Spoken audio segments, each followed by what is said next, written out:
Hoy vamos a continuar con la exposición secuencial del Evangelio del apóstol Juan. Y habíamos visto hace un par de semanas cómo el escritor buscaba revelar la divinidad de Jesús. Juan se especializó en demostrar que Jesús no era una persona cualquiera, que Jesús no era un profeta más, que Jesús no era un gran maestro de la ley. Él se encargó de demostrar que Jesús era Dios, que Jesús era eterno, que Jesús cohabitaba con Dios y cohabita con Dios, y que Jesús se despojó a sí mismo para venir a esta tierra, para traer vida. Y hoy vamos a continuar leyendo el capítulo 1 de Juan. Y como bien se anunció, hoy vamos a ver cómo en Cristo se cumplen todos los pactos de Dios. En Cristo se cumplen todos los pactos de Dios. Siempre se suele escuchar en los círculos cristianos que Dios es un Dios de pacto, ¿verdad? Y muchas veces nos llenamos la boca con esta frase y asumimos que esta es una frase hecha sin comprender la profundidad de este término. ¿Por qué Dios es un Dios de pactos? ¿Por qué Dios es un Dios de pacto? Bueno, la explicación más sencilla es porque Dios se comunica exclusivamente con su pueblo a través de pactos. A través de pactos. Entonces, la pregunta obligada es, ¿qué es un pacto? Y un pacto, hermanos, viene de la palabra partir. Pacto viene de la palabra partir. Y hace referencia a la forma en que los antiguos establecían los acuerdos en el pasado.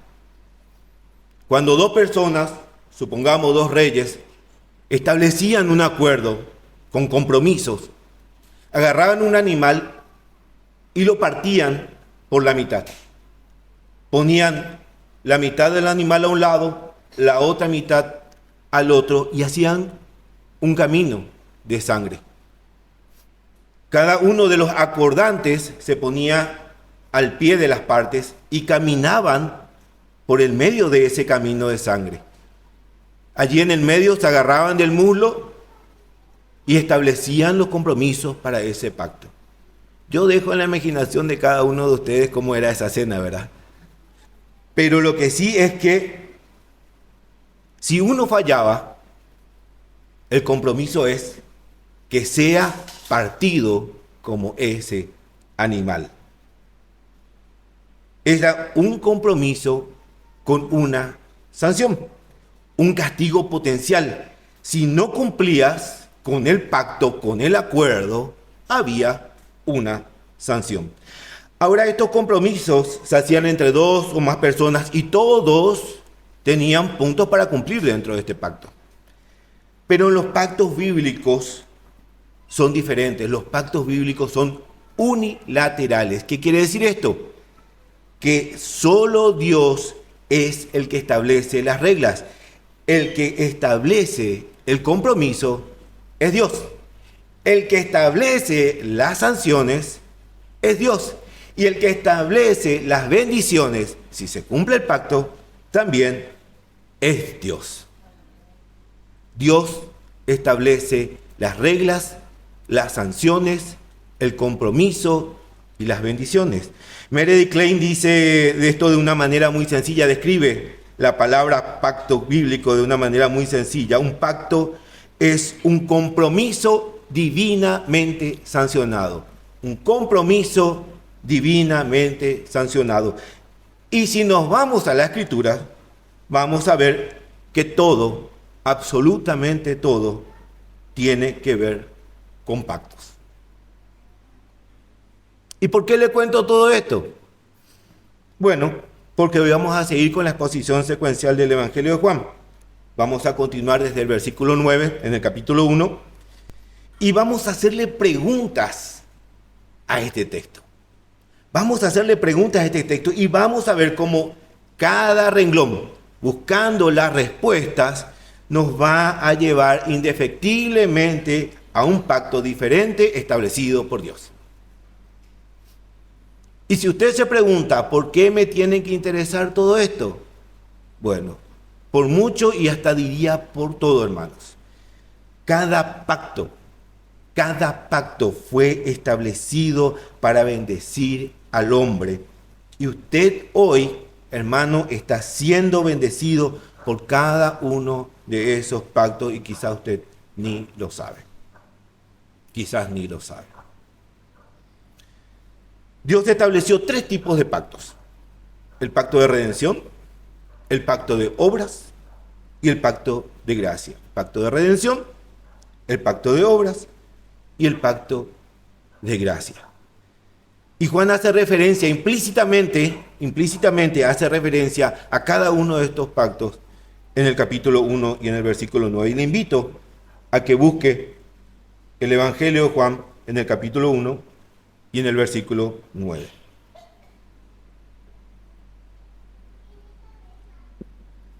Dice la palabra de Dios: aquella luz verdadera que alumbra a todo hombre venía a este mundo. En el mundo estaba y el mundo por él fue hecho, pero el mundo no le conoció. A lo suyo vino y los suyos no lo recibieron. Mas a todos los que le recibieron, a los que creen en su nombre, le dio potestad de ser hijos de Dios, los cuales no son engendrados de sangre, ni de voluntad de carne, ni de voluntad de varón, sino de Dios.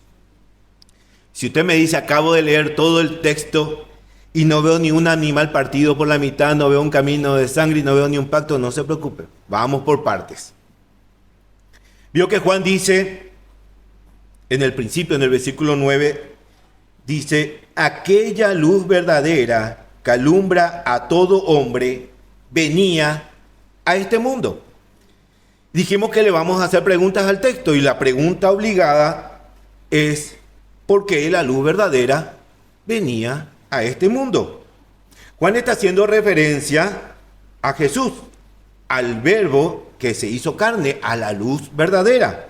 Todo cristiano que se respeta como recto cree por fe que Jesús vino al mundo y se hizo hombre. Amén. Pero ¿por qué tenía que venir al mundo? ¿Para qué? La respuesta clara que todos conocemos es para pasar por esta tierra sin pecado y convertirse en nuestro Salvador. Porque el pecado entró al mundo por Adán. Amén.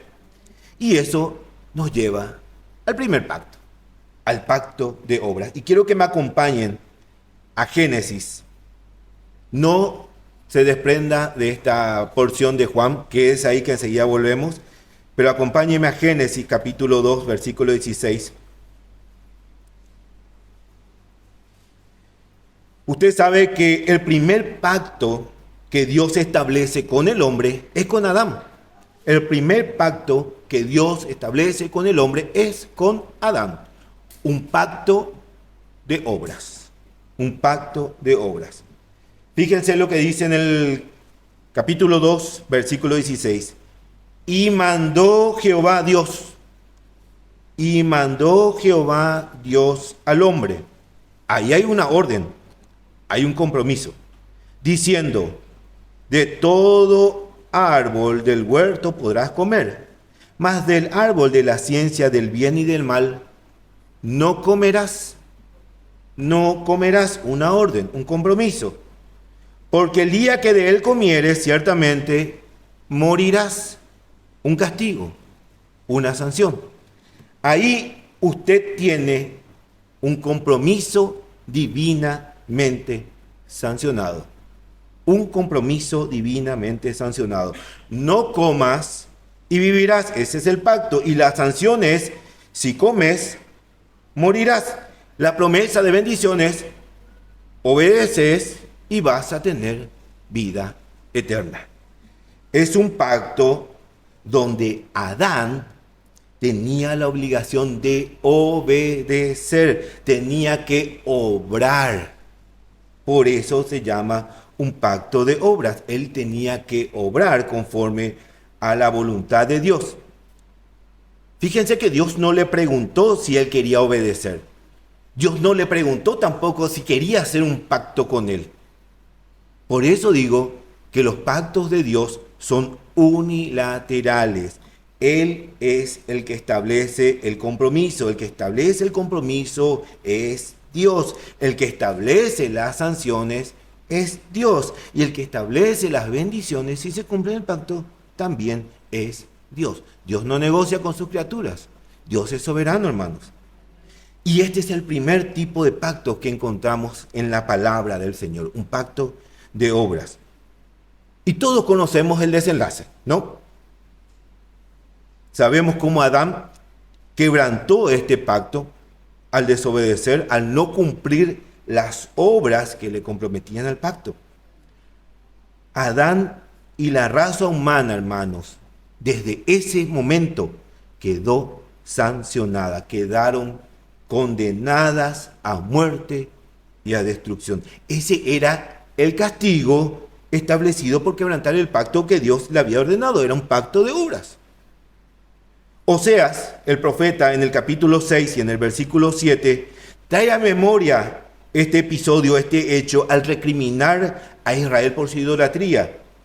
Y Oseas dice: mas ellos, cual Adán, traspasaron el pacto.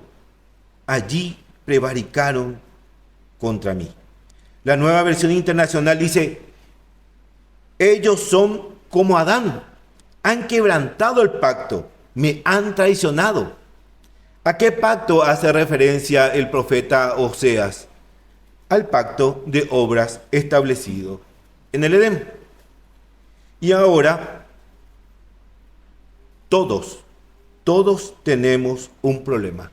Por ser descendientes de Adán, estamos sancionados por el quebrantamiento de este primer pacto, hermanos. Pero la luz, dice Juan, venía al mundo para solucionar esto. La luz venía al mundo para solucionar esto. Cristo encarnaba en el vientre de María y venía a convertirse en nuestro Salvador. Perfecto. ¿Quedó claro? El primer pacto lo rompe Adán. Tenemos una sanción con pena de muerte y Jesús viene al mundo para solucionarlo. Amén. Pero ahora nos hacemos otra pregunta con este texto. ¿Quién decidió que esto fuera así? Y lo más importante, ¿cuándo se decidió que esto fuera así? Y ahí entra en ejecución el segundo tipo de pacto. El segundo tipo de pacto que hoy vamos a conocer, el pacto de redención, o también llamado pacto intratrinitario. Y vamos al huerto del Edén nuevamente para poder explicarle esto. Adán pecó, ¿verdad?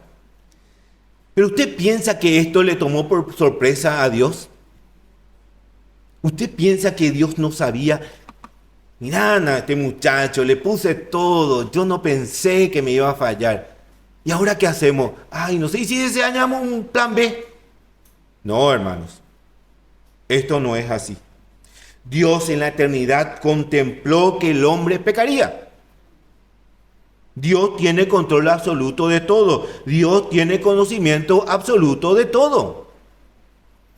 Adán, el hombre perfecto, sin pecado hasta ese momento, creado a imagen y a semejanza de Dios, iba a quebrantar el pacto que Dios le ordenó. Y Dios lo sabía desde la eternidad. Y en el seno trinitario, hermanos, estableció con su Hijo otro pacto. El pacto de la redención. Este pacto estableció que su Hijo, Jesús, el Cristo, la segunda persona de la Trinidad, vendría al mundo y cumpliría el pacto que Adán quebrantó.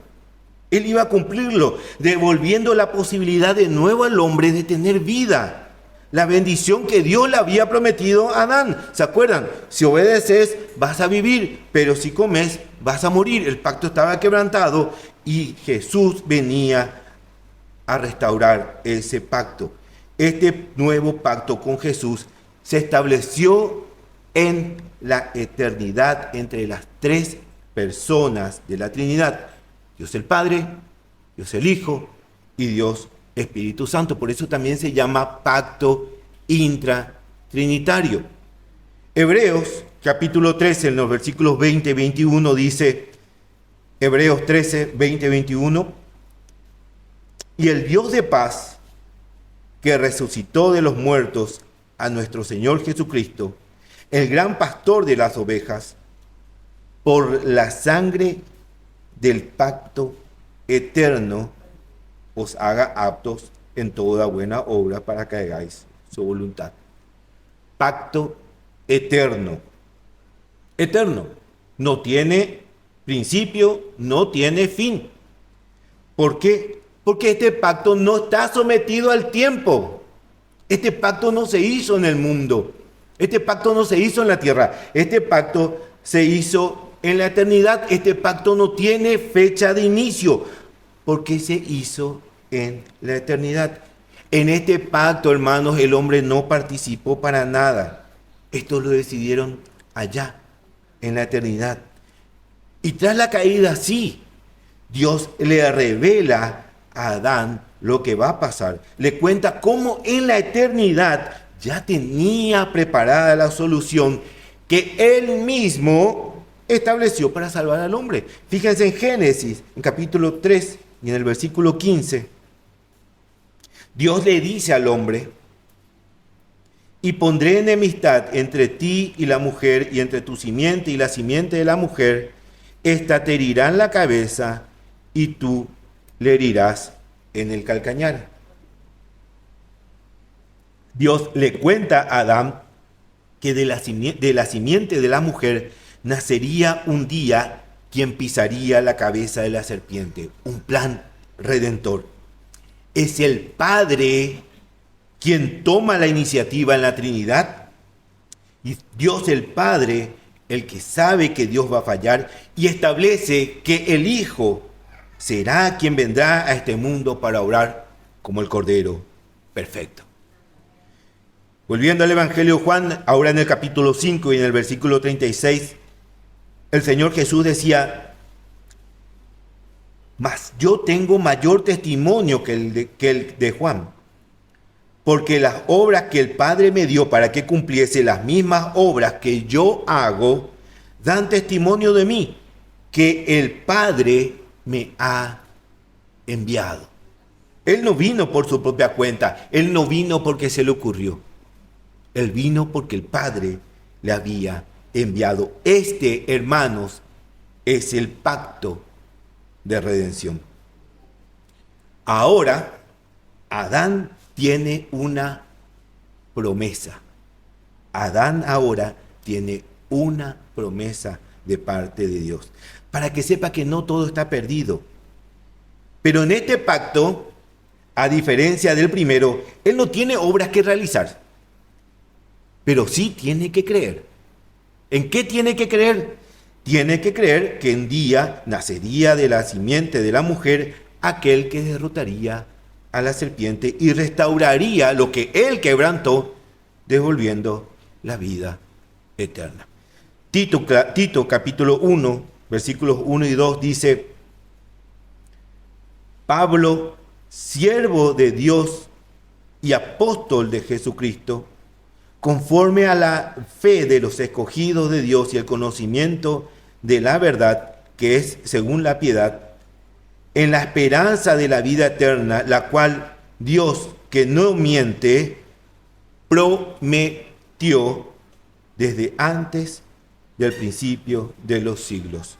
Prometió desde antes del principio de los siglos. ¿Quién prometió? Dios. Adán y su descendencia ahora tienen una promesa. El pacto de redención, hermanos, es una promesa. Es una promesa. En el primer pacto, el pacto con Adán, Dios establece un compromiso para el hombre. Pero en el pacto de redención, el pacto se establece con el hombre. En el primer pacto dice Dios a Adán, vos tenés que hacer. En el segundo pacto Dios dice, deja, yo hago todo. En el primer pacto, que era con Adán, Adán tenía que cumplir. Adán era el que tenía que cumplir. Pero en el segundo pacto es Dios el que tiene que cumplir. Hay una promesa. En el pacto de obras, Adán tenía que obrar y no cumplió. Y vino la sanción del pacto. Porque el pacto era para el hombre, donde el hombre tenía que obedecer. Pero en este pacto, en el pacto de redención, es con el hombre.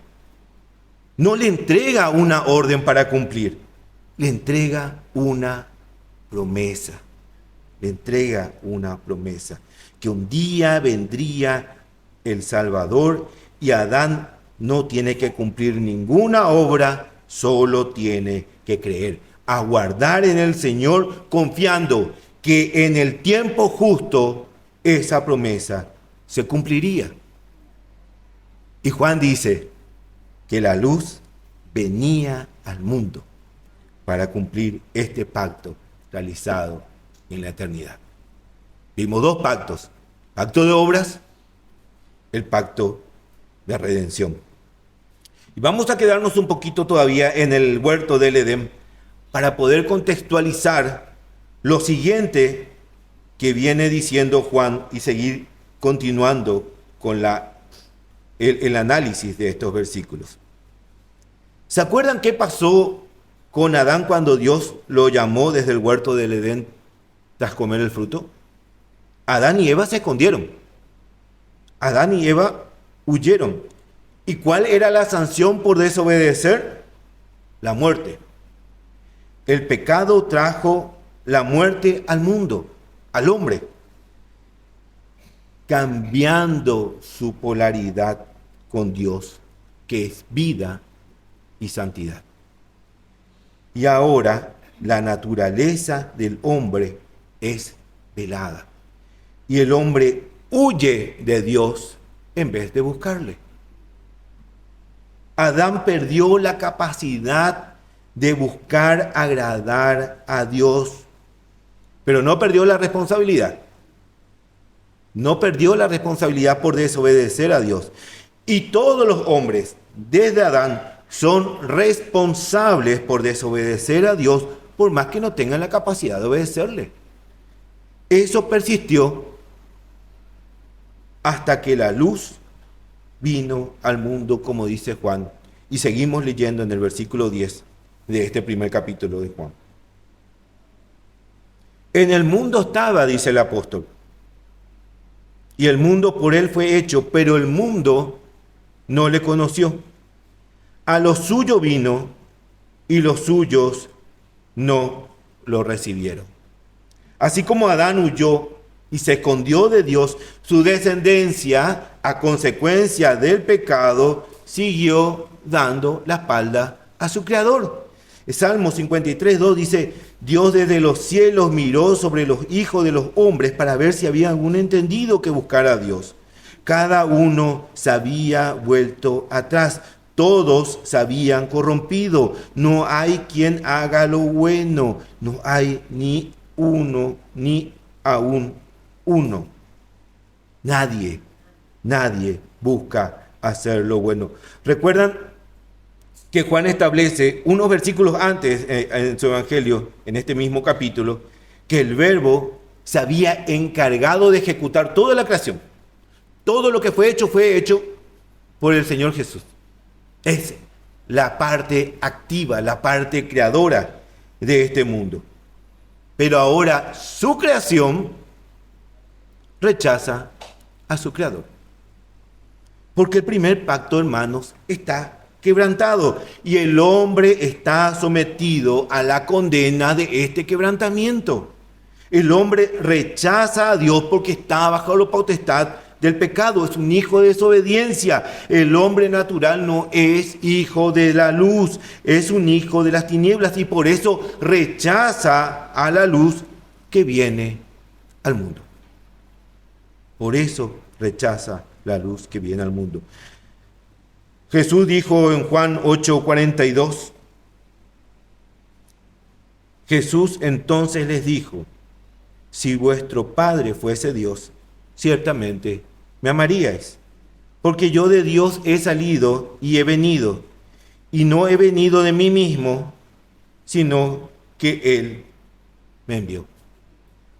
Reitera, marca, que Él no vino por su propia voluntad. Y como no son los hijos naturales de este mundo, hijos de Dios, rechazan a Dios. A lo suyo vino a cumplir el pacto eterno, pero los suyos no lo recibieron. ¿Y quiénes eran los suyos? Bueno, el pueblo de Israel, el pueblo a quien Dios sostuvo revelando de manera progresiva por los siglos cómo iba a venir el Salvador que tenía por misión pisar la cabeza de la serpiente y cumplir el pacto de Adán. Pero los suyos no lo recibieron. Ellos, conociendo las Escrituras, debían ser los que tenían que recibir al Verbo hecho carne, pero no lo recibieron. Es más, ellos mismos se encargaron de llevarle a la muerte en la cruz. Pero esto también, hermanos, era parte del cumplimiento del pacto de redención.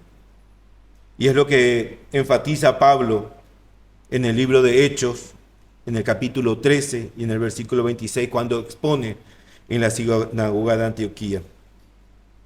Pablo dice, varones hermanos, hijos del linaje de Abraham, y los que entre vosotros teméis a Dios, a vosotros es enviada la palabra de esta salvación. Porque los habitantes de Jerusalén y sus gobernantes, no conociendo a Jesús, ni las palabras de los profetas que se leen todos los días de reposo, las cumplieron al condenarle. Las cumplieron al condenarle. Matando a Jesús, estos hombres cumplían la palabra de Dios. Recordemos, hermanos, había una sanción para el hombre y esa sanción debía ser pagada con la muerte. La muerte, la cual pesaba sobre todas nuestras cabezas desde Adán. Pero Cristo vino y cumplió el pacto. Y no solo cumplió el pacto, hermanos, también pagó la sanción. Y pagó la sanción con su vida. Y volviendo al Evangelio de Juan, encontramos que el apóstol sigue diciendo, mas a los que le recibieron, a los que creen en su nombre, les dio potestad de ser hechos hijos de Dios, los cuales no son engendrados de sangre, ni de voluntad de carne, ni de voluntad de varón, sino de Dios. Y la tercera pregunta obligada, hermanos, que nos tenemos que hacer, entonces, es por qué se le dio potestad de ser hechos hijos de Dios. Y eso nos lleva al tercer y último pacto, al pacto de la gracia. La promesa se cumple con Cristo y nuestro Salvador establece un nuevo pacto, el pacto de la gracia. ¿Para quién? Para todos los que creen en su obra salvífica. Es por esto que en el aposento alto, al establecer la Santa Cena, Jesús dice en Lucas capítulo 22 y en el versículo 20, dice el evangelista, de igual manera, después de que hubo cenado, tomó la copa diciendo, esta copa es el nuevo pacto en mi sangre, que por vosotros se derrama. Es el nuevo pacto en mi sangre. Este es el tercer pacto, hermanos, y el más sublime de todos los pactos, el pacto de la gracia. establecido por Cristo para nosotros. Para nosotros. Al vencer, al cumplir con el pacto de redención establecido en la eternidad, al cumplir el pacto de obras quebrantado por Adán, le es dada potestad de instalar un nuevo pacto. El pacto de la gracia al que ya no accedemos por obras, hermanos. Accedemos por fe. Por eso, en el Evangelio de Mateo, en el capítulo 28 y en el versículo 18, tras su resurrección, y al dar la gran comisión a los discípulos, Jesús dice, y se acercó y les habló diciendo, toda potestad me es dada en el cielo y en la tierra. Él venció, hermanos. Él cumplió. Y Dios el Padre lo glorifica al lado suyo, ahora como Salvador del mundo. El Cordero perfecto. Segunda de Timoteo, capítulo 1, versículos 8 al 10, dice, por tanto, no te avergüences de dar testimonio de nuestro Señor, ni de mí, dice Pablo, preso suyo, sino participa de las aflicciones por el Evangelio, según el poder de Dios. Y ahora viene lo que nos interesa.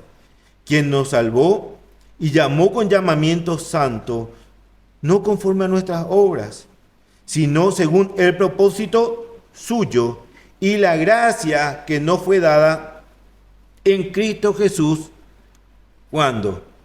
Antes de los tiempos de los siglos, pero ahora ha sido manifestada por la aparición de nuestro Señor, de nuestro Salvador Jesucristo, el cual quitó la muerte y sacó a luz la vida y la inmortalidad por el Evangelio, quien nos llamó con llamamiento santo, no conforme a nuestras obras, sino con el propósito tuyo y la gracia que nos fue dada en Cristo Jesús antes de los tiempos de los siglos. Antes de que Adán fuese, antes de que Adán peque, hermanos, antes de que el jardín del Edén fuera creado, antes de que el mundo fuera creado, al establecer el pacto en la eternidad, se contempló que usted y yo fuésemos llamados a los pies de Cristo, hermanos. ¿Y cómo seríamos llamados? A través del pacto de gracia. ¿Ve cómo estos tres pactos están interconectados? ¿Ve cómo uno desencadena al otro? Nada existía aún en este mundo, hermanos, y mucho menos usted y yo. Pero Dios había determinado que recibiríamos al Cristo y creeríamos en su nombre, no por obras, ni por nuestra línea familiar, no por nuestro linaje, no por nuestra capacidad, no por nuestra inteligencia, sino que sería porque Él enviaba al Espíritu Santo trayendo convicción de pecado. Ahora el pacto con Adán había sido cumplido. El creador de la vida misma, Jesús, restauraba nuestra relación con Dios. Él nos devuelve la vida eterna que Adán perdió. Él nos devuelve la vida eterna. Es por esto que Juan escribe renglones antes, en él estaba la vida, y la vida era la luz de los hombres. Y en el versículo 5 dice, la luz en las tinieblas resplandece, y las tinieblas no prevalecieron contra ella. Era la luz verdadera que venía al mundo. Hermanos, los tres pactos fueron cumplidos en Él y por Él. Los tres pactos fueron cumplidos en Él y por Él. Él cumple el pacto en la eternidad establecido con su Padre y con el Espíritu Santo. Él cumple el pacto de obras que Adán quebrantó. Él cumple el pacto de gracia al darnos salvación.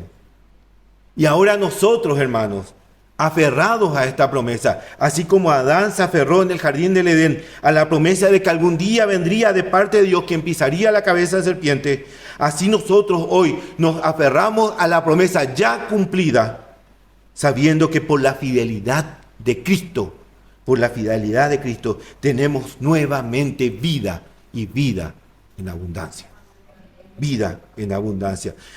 Vio cómo Dios, en su soberana y perfecta sabiduría, puso en marcha un complejo plan solo para bendecirlo a usted. Y a todos los que le recibieron, a los que creen en su nombre, les dio potestad de ser hechos hijos de Dios, los cuales no son engendrados de sangre, ni de voluntad de carne, ni de voluntad de varón, sino de Dios. Por eso Dios es un Dios de pacto, hermanos. Y por eso en Cristo se cumplen todos los pactos. Dios se ocupó de preparar todo para poder bendecirle a usted, aun cuando el castigo se cernía sobre nuestras cabezas. Hermanos, eso es amor. Hermanos, eso es misericordia. De muerte a vida. De muerte a vida. Por los pactos de nuestro Dios. Dios es un Dios justo y misericordioso. La sanción de Adán se pagó, hermanos. La sanción de Adán se pagó, pero no la pagamos nosotros, sino su Hijo. Y como nuestra naturaleza caída nos alejaba de Dios, proveyó el medio para que aún nosotros en nuestros pecados podamos acudir al Padre por medio del Salvador. Él también proveyó eso. Usted solo aportó su pecado. Solo eso, hermano. Nada más. Esta es la obra que debemos admirar siempre, hermanos. Y no tenemos que dejar de dar gracias, hermanos.